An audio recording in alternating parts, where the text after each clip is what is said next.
Hi hello అందరికీ నమస్కారం. Welcome to my channel Kavitha job info. Hi friends, ఇప్పుడు నేను ఈ వీడియోలో తెలంగాణ అంగన్వాడీకి సంబంధించిన ఖాళీలను అయితే భారీగా భర్తీ చేయడానికి నోటిఫికేషన్ అయితే రిలీజ్ చేయనున్నారు కదా ఫ్రెండ్స్. ఈ నోటిఫికేషన్కి సంబంధించిన చాలామందికి చాలా రకాలుగా డౌట్స్ అయితే ఉన్నాయి. ఫర్ ఎగ్జాంపుల్, మ్యారీడ్ ఉమెన్స్ ఎక్కడ అప్లై చేసుకోవాలి, పుట్టిన ఊరిలోనా లేదంటే మ్యారేజ్ అయిన ఊరిలోనా, అండ్ అలాగే సర్టిఫికేట్లో ఒక రకంగా ఇనిషియల్ ఉంటుంది, నేమ్ ఉంటుంది, అలాగే ఐడి ప్రూఫ్లో వేరే రకంగా ఇనిషియల్స్ అవన్నీ ఉన్నాయి. అలాగే ఏ జిల్లాలో ఎక్కడ అప్లై చేసుకోవాలి అండ్ క్వాలిఫికేషన్ అండ్ అలాగే ఏజ్ రిలాక్సేషన్స్ ఏమైనా ఉన్నాయా, ఎవరు అప్లై చేసుకోవాలి అనేది ఈ వీడియోలో, అంటే చాలామందికి చాలా రకాలుగా ఇలాంటి డౌట్స్ అయితే ఉన్నాయి కదా ఫ్రెండ్స్. అలాగే ఎలాంటి సర్టిఫికేట్స్, ఏ సర్టిఫికేట్స్ కంపల్సరీ ఉండాలి, మీరు ఒకవేళ సెలెక్ట్ అయితే తీసుకెళ్ళవలసిన సర్టిఫికేట్స్ ఏంటి అనేది క్లియర్గా ఈ వీడియోలో నేను ఎక్స్ప్లెయిన్ చేస్తాను. అలాగే మీరు కనుక నా ఛానల్ని మొదటిసారిగా చూస్తున్నట్లయితే వెంటనే కింద రెడ్ కలర్లో ఉన్న సబ్స్క్రైబ్ బటన్ మీద క్లిక్ చేసి పక్కనే ఉన్న బెల్ ఐకాన్ని యాక్టివేట్ చేసుకుంటే నేను చేసే ప్రతి వీడియో అందరికంటే ముందుగా మీకు నోటిఫికేషన్ ద్వారా చేరుతుంది ఫ్రెండ్స్. సో వీడియోలోకి వెళ్దాం. ఇక్కడ డిస్టిక్ వైజ్గా నోటిఫికేషన్స్ అయితే రిలీజ్ చేస్తారు. అలాగే ఏ జిల్లాల వాళ్ళు ఆ జిల్లాలోనే ఆ మండలంలో మాత్రమే మీరు అప్లై చేసుకోవాల్సి ఉంటుంది. వేరే మండలంలో అప్లై చేసుకోవడానికి లేదంటే పక్క గ్రామంలో అప్లై చేసుకోవాలి అనుకుంటే కుదరదు. మీరు ఎక్కడైతే నివాసం ఉంటున్నారో, మీది రెసిడెన్షియల్ ఎక్కడ ఉంటుందో, మీరు ఎక్కడైతే ప్రస్తుతానికి నివసిస్తున్నారో అక్కడ ఆ ఏరియాలో మాత్రమే మీరు అప్లై చేసుకోవాల్సి ఉంటుంది. అలాగే ఉమెన్ క్యాండిడేట్స్ మాత్రమే అప్లై చేసుకోవాలి. అండ్ క్వాలిఫికేషన్ చూసుకున్నట్లయితే, క్వాలిఫికేషన్ ఇంతకుముందు అయితే 10th క్వాలిఫికేషన్ అయితే ఇవ్వడం జరిగింది. ఇప్పుడైతే సెంట్రల్ గవర్నమెంట్ ఆదేశాల ప్రకారంగా ఇంటర్మీడియట్ కంపల్సరీ చేయాల్సి ఉంటుంది. ఇంటర్మీడియట్ కంప్లీట్ అయిన వాళ్ళకి ఈ ఉద్యోగాలకు అంగన్వాడీ టీచర్స్కి అయితే అప్లై చేసుకోవచ్చు. అండ్ అలాగే సెలక్షన్ ప్రాసెస్ చూసుకున్నట్లయితే ఫ్రెండ్స్, సెలక్షన్ ప్రాసెస్ కంప్లీట్గా మెరిట్ ఆధారంగా మాత్రమే ఉంటుంది. ఎటువంటి ఎగ్జామినేషన్ అయితే కండక్ట్ చేయరు.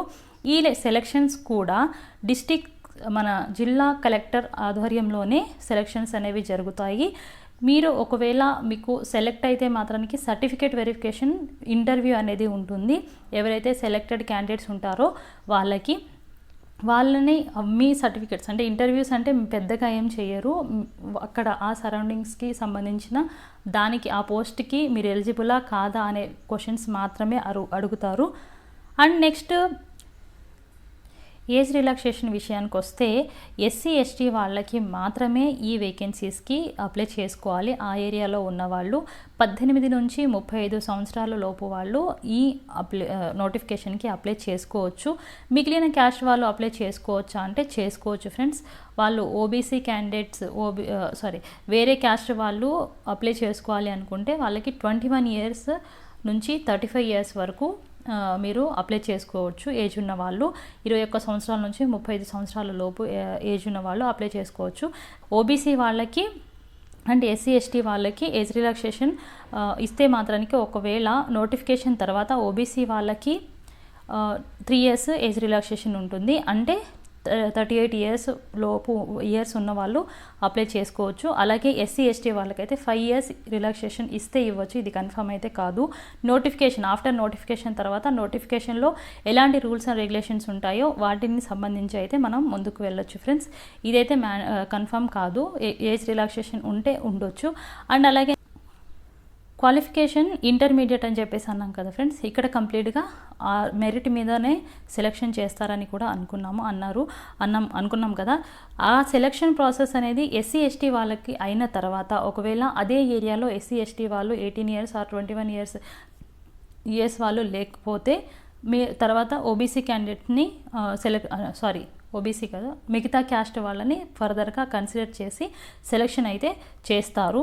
అండ్ నెక్స్ట్ చూసుకున్నట్లయితే ఇక్కడ సర్టిఫికేట్ వెరిఫికేషన్స్కి, అంటే మ్యారీడ్ ఉమెన్స్ ఏం చేయాలి, అక్కడ అంటే హస్బెండ్ సైడ్ అక్కడ అప్లై చేసుకోవాలా లేదంటే మదర్ సైడ్ ఇక్కడ అప్లై చేసుకోవాలని అంటే, మీరు ఖచ్చితంగా మీకు ఎక్కడైతే మ్యారేజ్ అయ్యి ఎక్కడైతే నివాసం ఉంటున్నారో ఆ ప్రాంతంలోనే, ఆ గ్రామంలోనే మీరు అప్లై చేసుకోవాల్సి ఉంటుంది.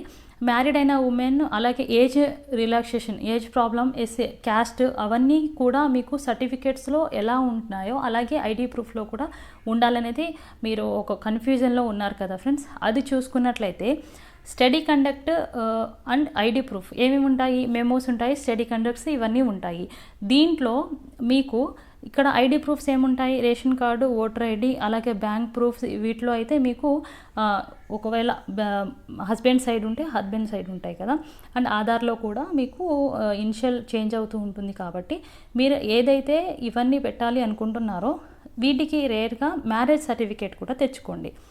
లేదు ఇక్కడ కూడా మ్యారేజ్ సర్టిఫికేట్ కంపల్సరీ ఉండాలంటే కంపల్సరీ ఉండాలి. మీరు ఎక్కడైతే మీరు అప్లై చేసుకోవాలి అనుకున్నారో మ్యారీడ్ అయిన ప్లేస్లోనే మీరు చేసుకుంటున్నారు కాబట్టి మీ స్టడీ కండక్ట్లో ఏదైతే ఇనిషియల్ ఉంటుందో అదే ఇనిషియల్ని ration card or voter ID or bank ప్రూఫ్లలో చేసేసుకొని డాటర్ ఆఫ్ ఇక్కడ ఉండకుండా వైఫ్ ఆఫ్ దాంట్లో మీ హస్బెండ్ నేమ్, మీ హస్బెండ్ ఇంటి పేరు ఉంటుంది.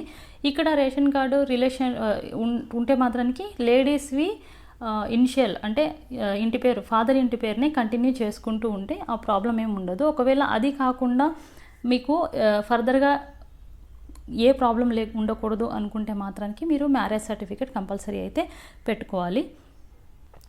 కావలసిన సర్టిఫికేట్స్, మీకు కావాల్సిన సర్టిఫికేట్స్ మీరు నోటిఫికేషన్ ఎప్పుడైనా రావచ్చు ఫ్రెండ్స్. నోటిఫికేషన్ వచ్చిన తర్వాత వితిన్ 15 to 20 డేస్లోనే మీకు లాస్ట్ డేట్ అయితే అయిపోతుంది.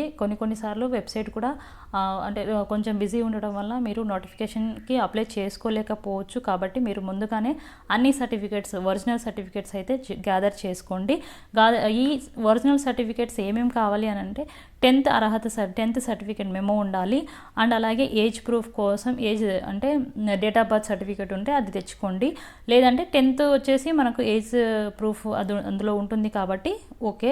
అండ్ నెక్స్ట్ కుల ధృవీకరణ పత్రం, క్యాస్ట్ కావాల్సి ఉంటుంది, ఇన్కమ్ కావాలి, అలాగే స్టడీ సర్టిఫికేట్ అన్ని ఫస్ట్ నుంచి మీరు 10th వరకు అయితే స్టడీ సర్టిఫికేట్స్ ఉండాలి. అండ్ అలాగే రెసిడెన్షియల్ కంపల్సరీ, రెసిడెన్షియల్ కూడా మండల ఆఫీస్కి వెళ్ళి తెచ్చుకోవాల్సి ఉంటుంది. అండ్ ఫర్దర్గా మీరు అప్లికేషన్ చేసేటప్పుడు మీకు ఏదైతే క్వాలిఫికేషన్ ఉందో ఇంటర్మీడియట్ తర్వాత డిగ్రీ చేశారా, ఫర్దర్గా హయ్యర్ స్టడీస్ ఏమైనా చేస్తుంటే అవి కూడా మీరు తీసుకెళ్ళొచ్చు. అండ్ అలాగే ఆ అప్లికేషన్లో కూడా మీరు హయ్యర్ స్టడీస్ చేసామని అయితే చేసుకోవచ్చు. అప్లికేషన్ చేసేటప్పుడు చేయొచ్చు. అవి చేయడం అంటే పెట్టడం వల్ల మీకు ఉద్యోగం రాదనేమి అయితే ఉండదు. కానీ సెలెక్షన్ ప్రాసెస్ వచ్చేసి intermediate or 10th A qualification అయితే ఇస్తారో అందులోని మెరిట్ హైయెస్ట్ మార్క్స్ ఎవరికైతే ఉంటుందో వాళ్ళకి మాత్రమే జాబ్ అనేది ఇవ్వడం జరుగుతుంది. ఓకే, మీరు ఆన్లైన్లో కూడా చేసేటప్పుడు చేసుకోవచ్చు. గ్రాడ్యుయేషన్ ఆర్ ఏదైనా ఫర్దర్ సర్టిఫికేట్స్ కూడా మీరు అప్లికేషన్లో మెన్షన్ చేయొచ్చు. అండ్ అలాగే ఇంకా ఫర్దర్ ఎటువంటి డౌట్స్ ఉన్నా కానీ మీరు కింద కామెంట్ సెక్షన్లో కామెంట్ చేయొచ్చు. దాదాపుగా మన తెలంగాణ రాష్ట్రంలో 14,236 వేకెన్సీస్ అయితే రాబోతున్నాయి. మీరు సొంత గ్రామాల్లో, సొంత ఊర్లోనే మీ ఇంటి దగ్గర ఉంటూనే ఈ ప్రభుత్వ ఉద్యోగాలు చేసుకునే అవకాశం మహిళలకి ఎస్పెషల్లీ ఇదైతే మంచి అవకాశం అనే చెప్పుకోవచ్చు ఫ్రెండ్స్. ఒకవేళ మీరుండే గ్రామంలో వేకెన్సీ ఉండకపోతే పక్క ఊర్లో చేసుకోవచ్చా అంటే అలా చేసుకోవడం కుదరదు. మీరు ఏ ఊర్లో అయితే ఉన్నారో వేకెన్సీ అక్కడ ఉంటేనే మీరు ఆ ఊర్లోనే మీరు అప్లై చేసుకోండి. అక్కడ వేకెన్సీ లేకపోతే చేసుకునే అవకాశం లేదు. ఎవరి గ్రామాల్లో వాళ్ళకి మాత్రమే అవకాశం కల్పించడం జరిగింది. అండ్ అలాగే మీరు వీడియో కనుక నచ్చితే లైక్ చేయండి ఫ్రెండ్స్ అండ్ సపోర్ట్ చేయండి. Thanks for watching my video. Bye.